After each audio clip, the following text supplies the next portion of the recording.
Hello and welcome to the Nursing Mantra, a helping hand for all aspiring nurses. Today we are back with a new video that is a nursing care plan on nephrotic syndrome. तो आज हम जानेंगे कि nephrotic syndrome क्या होता है और हम as a nurse nephrotic syndrome वाले पेशेंट को क्या क्या केयर प्रोवाइड करा सकते हैं। प्लस अगर आपको चैनल अच्छा लगता है, वीडियोस हेल्पफुल लगती हैं तो प्लीज़ सब्सक्राइब करो चैनल को और वीडियोस को शेयर कर दो अपने फ्रेंड्स के साथ। एंड जान लेते हैं कि नेफ्रोटिक सिंड्रोम क्या होता है। नेफ्रोटिक सिंड्रोम ना एक किडनी का डिसऑर्डर है, किडनी की डिसीज़ है जिसमें मैसिव प्रोटीनयूरिया मींस यूरिन में प्रोटीन का प्रेजेंस ज़्यादा हो जाना, हाइपोएल्बुमिनीमिया बॉडी में जो एल्बुमिन होता है उसकी कमी हो जाना, एडिमा हो जाता है और हाइपरलिपिडीमिया हो जाता है। ये चार कंडीशंस देखने को मिलती हैं तो उसे हम बोल देते हैं नेफ्रोटिक सिंड्रोम। आज हम देखेंगे कि हम नेफ्रोटिक सिंड्रोम वाले पेशेंट को क्या क्या केयर प्रोवाइड करा सकते हैं। अब ध्यान देने वाली बात यह है कि देखो अलग अलग पेशेंट का डिग्री ऑफ डिसऑर्डर क्या है, ठीक है, या फिर सीवियरिटी क्या है, उस पर डिपेंड करता है कि आप मेडिकेशन क्या दे रहे हो, केयर क्या दे रहे हो। तो वो डिफ़र कर सकती है पेशेंट टू पेशेंट। पर एक नेफ्रोटिक सिंड्रोम वाले पेशेंट को हम क्या क्या केयर देंगे आज हम देखते हैं नॉर्मली, ठीक है।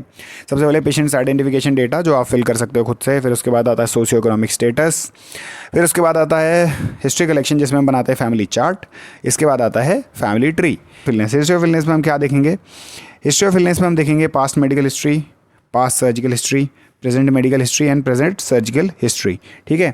इसमें अगर प्रेजेंट मेडिकल हिस्ट्री में पेशेंट की कोई हिस्ट्री रही है पहले इस डिसीज़ के रिगार्डिंग तो हम लिख देते हैं। फिर हम देखेंगे चीफ कंप्लेंट्स। अब चीफ कंप्लेंट्स में हमें क्या देखा, सबसे पहले generalised body swelling for 2 weeks. Generalised body मतलब पूरी बॉडी में ही स्वेलिंग है 2 वीक्स से। फेशियल पफिनेस हो रखी है और स्पेशली ये मॉर्निंग को ज़्यादा हो जाती है, 10 दिनों से ऐसा देखने को मिल रहा है। फ्रॉदी यूरिन है जो कि 1 वीक से है। डिक्रीज यूरिन आउटपुट 5 डेज से है। यूरिन आउटपुट कम है मतलब यूरिनेशन कम हो रहा है। फिर उसके बाद वेट गेन हो गया है 4 kg ओवर पास्ट 2 वीक्स। पिछले 2 हफ्तों से 4 kg वेट जो है गेन हो गया है। ये रही चीफ कंप्लेंट्स एक नेफ्रोटिक सिंड्रोम वाले पेशेंट की। इसके बाद हम आ जाते हैं फिजिकल एग्जामिनेशन पे। फिजिकल एग्जामिनेशन में हमने देखा general appearance, nourishment, body build, health और एक्टिविटी।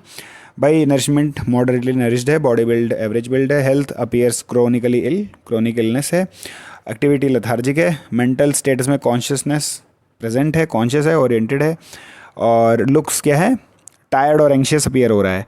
पोस्चर में बॉडी का देखोगे तो नॉर्मल है, मूवमेंट क्या है, स्लो है। फिर उसके बाद आ जाते हैं स्किन कंडीशन में, colour pale, texture dry and stretched over lower limbs. Temperature warm to touch, lesions non visible. Head and scalp पे स्काल्प क्लीन है, फेस पफी है, पेरी ऑर्बिटल एडिमा, ठीक है, आंखों के किनारों पे मतलब आंखों के चारों ओर पेरी ऑर्बिटल एडिमा जिसे हम बोलते हैं।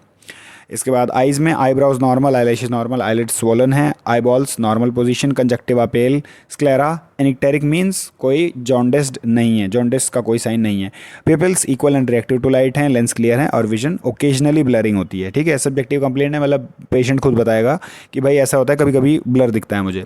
इसके बाद ईयर्स पे आ जाते हैं। ईयर्स में क्या, एक्सटर्नल ईयर्स नॉर्मल है, हियरिंग इंटैक्ट है, nose external ears normal, nostrils patent. Mouth and pharynx में लिप्स ड्राई हैं, ओडर ऑफ माउथ नॉर्मल है, टीथ पुअर, ओरल हाइजीन ऐसा देखने को मिला है, गम्स पेल हैं और टंग ड्राई एंड कोटेड।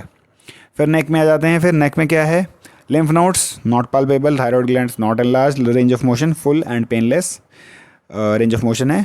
चेस्ट में थोराक्स सिमेट्रिकल है, breath sounds vesicular, decreased at lung bases, ठीक है, ये आप लिख सकते हो क्योंकि इस पर्टिकुलर कंडीशन में ऐसा देखने को मिलेगा, ठीक है। Heart normal S1 S2, no murmurs, breast normality. अगर पेशेंट फीमेल है तो ये लिखना, नहीं तो मत लिखना इसे। एब्डोमेन में क्या है, ऑब्जर्वेशन डिस्टेंडेड एब्डोमेन है, palpation soft non tender, no organomegaly. Organomegaly का मतलब है कोई भी ऑर्गन मतलब उसका साइज बढ़ नहीं गया है, ऐसा नहीं हुआ है। परक्यूशन में क्या है, शिफ्टिंग डलनेस प्रेजेंट और सजेस्टिव ऑफ एसाइटिस। एसाइटिस क्या है मतलब भाई फ्लूइड कलेक्शन, फ्लूइड एक्युमुलेशन हो रहा है, ठीक है। फिर ऑस्कल्टेशन में देखोगे आपकी नॉर्मल बावल साउंड्स हैं। इसके बाद एक्सट्रीमिटीज़ में देखेंगे हम bilateral pitting oedema up to knees, pitting oedema हो रखा है अप टू नीज तक, ठीक, मतलब घुटनों तक हो रखा है आप ये मान लो, और कोई साइनोसिस, क्लबिंग या डिफॉर्मिटी प्रेजेंट नहीं है। बैक क्या है, नॉर्मल स्पाइन अलाइनमेंट है। इसके बाद कोई टेंडरनेस या डिफॉर्मिटी नहीं है। जेनिटल रेक्टम में क्या है, inguinal lymph nodes non palpable. Vaginal discharge या प्रोस्टेट ये एग्जामिन करने की ज़रूरत नहीं है। अगर पेशेंट कुछ बोल रहा है रिगार्डिंग पेरिनियल एरिया तो आप कर सकते हैं। Hemorrhoids non visible. इसके बाद हम आ जाते हैं वाइटल साइंस पे। हम देखेंगे वाइटल साइंस। वाइटल साइंस में टेम्परेचर नॉर्मल है, पल्स रेट स्लाइटली एलिवेटेड है, रेस्पिरेटरी रेट माइल्ड टैकिपनिया है, blood pressure hypertensive, oxygen saturation normal है, वेट 78 kg है और उसका अगर वेट 4 kg गेन हुआ तो पहले 70 रहा होगा, ठीक है। हाइट और BMI कैलकुलेशन करने के लिए दिया, और इसमें यूरिन आउटपुट भी ले लिया हमने। आप चाहो तो लिखना, चाहो तो छोड़ देना, ठीक है। इसके बाद आ जाते हैं लैब इन्वेस्टिगेशन पे। लैब इन्वेस्टिगेशन में हमने देखा यूरिन प्रोटीन, ठीक है। प्रोटीन यूरिया चेक करने के लिए भाई सिग्निफिकेंटली एलिवेटेड है। यूरिन एनालिसिस किया तो उसमें प्रोटीन यूरिया और फ्रॉदी यूरिन आ रहा है। सीरम एल्बुमिन किया तो बहुत कम हो चुका है, डिक्रीज आ रहा है, ठीक है। बॉडी में कम हो चुका है, मतलब यूरिन में आएगा, यूरिन में बढ़ जाएगा। हाइपर एल्बुमिनीमिया हो जाएगा यूरिन में, और बॉडी में हाइपो एल्बुमिनीमिया हो जाएगा, ठीक है। सीरम कोलेस्ट्रॉल क्या है, एलिवेटेड है। ट्राइग्लिसराइड्स एलिवेटेड हैं। Blood urea nitrogen slightly elevated. Serum creatinine mildly elevated, और इलेक्ट्रोलाइट्स में नॉर्मल रेंज में इलेक्ट्रोलाइट्स हैं। हीमोग्लोबिन चेक करवाया तो माइल्ड एनीमिया दिखा रहा है। TLC करवाया तो वो भी नॉर्मल है। प्लेटलेट काउंट नॉर्मल है। ESR एलिवेटेड है, और C reactive protein mildly elevated दिखा रहा है। तो ये सारे हमने अपने टेस्ट करवाए हैं नेफ्रोटिक सिंड्रोम वाले पेशेंट के। इसके बाद हम आ जाते हैं मेडिकेशंस में। मेडिकेशंस में हमने सबसे पहले देखा प्रेडनिसोलोन। प्रेडनिसोलोन दिया है भाई, क्यों? कॉर्टिकोस्टेरॉइड है, इम्यून रिस्पांस को सप्रेस करने के लिए।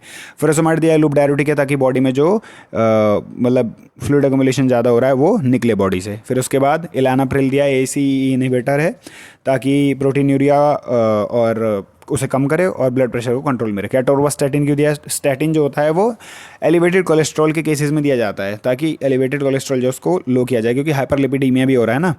एस्पिरिन क्यों दिया? क्योंकि वो एंटी प्लेटिलेट है। अगर थ्रोम्बोटिक रिस्क है तो उसे कम करने के लिए, हाइपो एल्बुमिनीमिया की वजह से थ्रोम्बोटिक रिस्क हो सकता है, तो उसे रिड्यूस करने के लिए हम एस्पिरिन या फिर एंटी प्लेटिलेट ड्रग देंगे। कैल्शियम और विटामिन D3 क्यों दे रहे हैं? बोन प्रोटेक्शन और प्रिवेंट स्टेरॉइड इंड्यूस्ड ऑस्टियोपोरोसिस से बचाने के लिए हम कैल्शियम और विटामिन D3 भी देंगे। ओमेप्राजोल क्यों दे रहे हैं भाई? PPI है, प्रोटॉन पंप इनहिबिटर है। गैस्ट्रिक लाइनिंग जो है स्टेरॉइड की वजह से जो इरिटेट होगी उसे प्रोटेक्ट करने के लिए हम लोग PPI दे रहे हैं, ठीक। इसके बाद हम आ जाते हैं नर्सिंग डायग्नोसिस में। सबसे पहला है excess fluid volume related to impaired sodium and water excretion. दूसरा है risk for infection related to immunosuppression. तीसरा है impaired skin integrity related to oedema. Fourth है imbalance nutritional status less than body requirement. And fifth है activity intolerance related to fatigue. सबसे पहले पे आ जाते हैं। सबसे पहले एक्सप्लेन हुआ है। एक्सप्लेन में क्या है देखो भाई, I feel heavy and bloated, my face look swollen when I wake up. ये पेशेंट बोल रहा है, ठीक है। आप क्या देखोगी भाई, बॉडी पे जनरलाइज एडीमा है, फेस पे लेग्स पे जनरलाइज एडीमा है, मतलब पिटिंग एडीमा भी हो सकता है। और वेट उसका बढ़ गया है, जो भी उसका नॉर्मल वेट था उससे बढ़ गया 4 kg विद इन 2 वीक्स। तो ये आपका हो जाएगा ऑब्जेक्टिव असेसमेंट। इसके बाद नर्सिंग डायग्नोसिस यही है, फ्लूइड वॉल्यूम एक्सेस है, ठीक है। Excess fluid volume related to impaired sodium and water excretion as evidence by generalise oedema. आप एक लिखना है, इसमें बहुत सारे लिखने की जरूरत नहीं। जनरलाइज एडीमा विल सफाइस, ठीक है। गोल एक ही लाइन में लिखना है, ठीक है। Normal fluid volume will be maintain, that's it. इसके बाद हम आ जाते हैं प्लानिंग पे। उसका इनटेक आउटपुट चार्ट में आपको मॉनिटर करना है, साइंस ऑफ एडिमा मॉनिटर करना है, और डेली वेट चेक करना है, ब्लड प्रेशर और रेस्पिरेटरी रेट, वाइटल साइंस तो चेक करनी है, पर ये दोनों चीज़ें ज़्यादा ज़रूरी हैं चेक करनी। फिर जो भी प्रिस्क्राइब डायरेटिक डॉक्टर ने बोला है वो देना है। फिर पेशेंट को एजुकेट करना है लो सोडियम डाइट के लिए, ठीक है, ताकि वाटर रिटेंशन बॉडी में कम हो। फिर एडिमेटस लिम्स को रेस्ट देना है और एलिवेट करना है, मतलब रेस्ट के टाइम पे। फिर पोजीशन चेंजेस एवरी 2 आवर्स पे चेंज करनी है पोजीशन, ताकि स्किन ब्रेकडाउन ना हो पाए। फिर उसके बाद कोलैबोरेट करना है फिजिशियन से फ्लूइड रिस्ट्रिक्शन के ऑर्डर वगैरह के लिए, ठीक है। ये आपकी प्लानिंग हो गई, और उसी पे बेस्ड आपके इंटरवेंशंस हो जाएंगे। और इवेल्युएशन आप ऐसे लिखोगे, after providing plan nursing care patients normal fluid level. देखो एकदम नॉर्मल फ्लूइड लेवल तो मेंटेन नहीं होगा, पर स्लाइटली जो एलिवेटेड था वो डिक्रीज हो जाएगा, तो आप स्लाइट इंप्रूवमेंट ही लिख सकते हो, ठीक है। स्लाइट इंप्रूवमेंट लिख देना। इसके बाद हम नेक्स्ट पे आ जाते हैं। नेक्स्ट है risk for infection related to immunosuppression from corticosteroid. Corticosteroid की वजह से इम्यूनोसप्रेशन हो रहा है, मतलब इम्यूनिटी सप्रेस हो रही है बॉडी की। तो सब्जेक्टिव में क्या है कि भाई I am worried, I will catch infection, I feel more tired lately, मुझे थकान महसूस होती है और मुझे लगता है कि भाई मुझे इन्फेक्शन हो जाएगा ऐसा। तो आप ये मोस्टली आप लिख सकते हो कि वो टायर्ड फील करता है, फटीग्ड फील करता है, ठीक है। इसका मतलब बॉडी कमज़ोर है। ऑब्जेक्टिव में भाई कॉर्टिकोस्टेरॉइड्स पे है, 3 हफ्ते से है कॉर्टिकोस्टेरॉइड्स पे, ठीक है। सीरम एल्ब्यूमिन कम हो रखा है इसी वजह से, ठीक।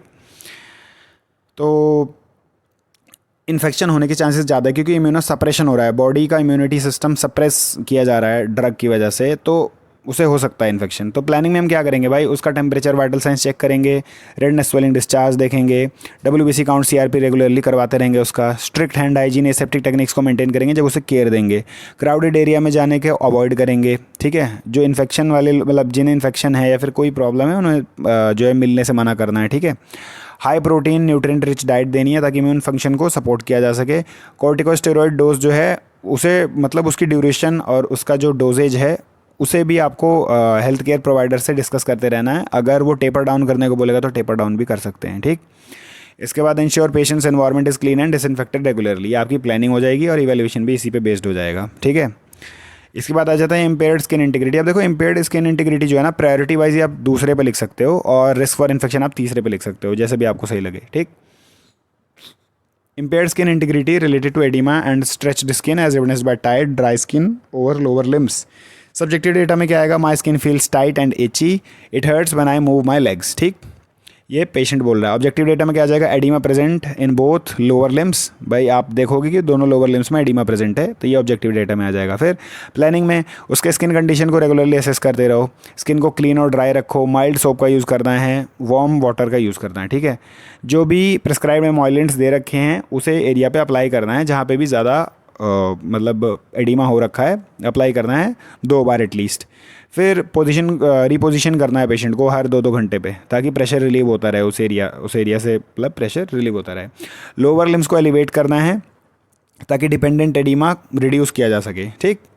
इसके बाद instruct patient to avoid scratching या वियर लूज फिटिंग क्लोथ्स। भाई पेशेंट को इंस्ट्रक्ट करना है कि भाई स्क्रैच नहीं करना है स्क्रीन को। स्क्रैच करेंगे तो मतलब अगर कोई ब्लिस्टर बना हुआ है या फिर बहुत ज़्यादा स्ट्रेच स्किन है तो फट सकती है, तो दिक्कत हो जाएगी, ठीक। ऑप्टिमल हाइड्रेशन मेंटेन करके रखना है। फ्लूइड इनटेक जो है मेंटेन करके रखना है। अगर डॉक्टर ने रिस्ट्रिक्ट कर रखा है तो बात अलग है, नहीं तो मेंटेन रहना चाहिए ऑप्टिमल हाइड्रेशन। फिर प्रेशर रिलीविंग डिवाइसेस जैसे कि एयर मैट्रेस हो गया, ये सब ज़रूरी है, तो यह सब आपको पेशेंट को देना है, प्रोवाइड करवाना है, ठीक। इसी पे बेस्ड आपका इंटरवेंशन होगा और इवैल्यूएशन में आप वही लिखोगे। गोल मेटास ऐसा नहीं लिखना है आपको, patient skin remained intact, hydration improved and no signs of breakdown were noted, ये आप इवैल्यूएशन में लिख सकते हो। After providing plan nursing care ऐसे ऐसे करके लिख सकते हो, ठीक है। लास्ट में आ जाता है हमारे पास, लास्ट में क्या है? लास्ट में है हेल्थ एजुकेशन। क्या करना है? डेली वेट मॉनिटर करो, कोई सडन इंक्रीज हो तो डॉक्टर को बोलो, और डाइटरी सोडियम को जो है ना रिड्यूस करना है, एकदम स्ट्रिक्ट रिड्यूस करना है, रिस्ट्रिक्ट ही करना है ताकि फ्लूइड रिटेंशन ना हो बॉडी में। फिर प्रिस्क्राइब मेडिकेशन का एडहेरेंस बोलना है, उसे बोलना है कि भाई अपना जो मेडिकेशन है जो बोला है डॉक्टर ने वो समय समय पे लेना है। क्राउडेड प्लेसेस को अवॉइड करना है, प्रॉपर हैंड हाइजीन करना है, मेंटेन करके रखना है कि भाई पेशेंट को जब भी आप केयर प्रोवाइड कराने जा रहे हो, कोई भी प्रोसीजर करने जा रहे हो, तो हैंड हाइजीन आप खुद भी करो और पेशेंट को भी एजुकेट करो कि आपको भी प्रॉपर हाइजीन मेंटेन करना है, क्योंकि इम्यूनो सप्रेशन हो रहा है बॉडी में और उससे फिर इन्फेक्शन हो सकते हैं। फिर डाइट में प्रोटीन रिच बैलेंस न्यूट्रिशन वाली डाइट दो उसे, ठीक है। एडिमेटस जो लिम्स हैं उन्हें एलिवेट करो ताकि स्वेलिंग रिड्यूस हो जाए, और wear loose soft clothing to prevent skin irritation को प्रिवेंट करने के लिए ढीले कपड़े और सॉफ्ट कपड़े पहनने के लिए बोलो।